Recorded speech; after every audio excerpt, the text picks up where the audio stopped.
The French filmmakers, the Naudet brothers, were in New York City doing a documentary about the New York City firefighters. And this clip is the only known footage of the first plane hitting the first tower.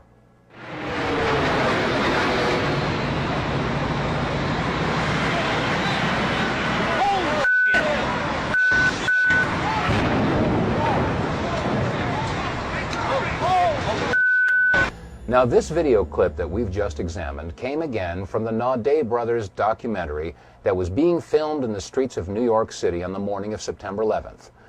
This documentary about the New York City firefighters was going to be assembled at a later date, and it was not televised. In fact, there was no live coverage at all of Flight 11 as it hit the North Tower. After all, it was a surprise attack.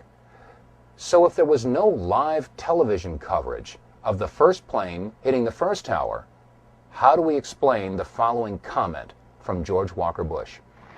What was the first thing that went through your head when you heard that a plane crashed into the first? Well, I was sitting in a schoolhouse in Florida.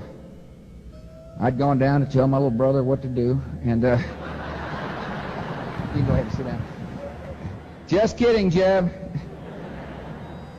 And it's the mother in me. Anyway, I was sitting there, and my chief of staff, well, first of all, when we walked in the classroom, I had seen this plane fly into the first building. There was a TV set on, and you know, I thought it was pilot error. There was no live coverage at all of Flight 11 as it hit the North Tower. I had seen this plane fly into the first building. There was a TV set on. There was no live coverage at all of Flight 11 as it hit the North Tower.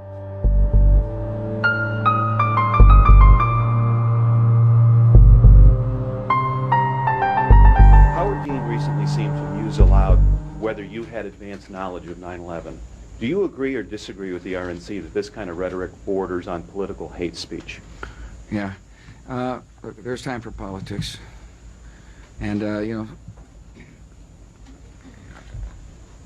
it's time for politics. And it's an absurd insinuation.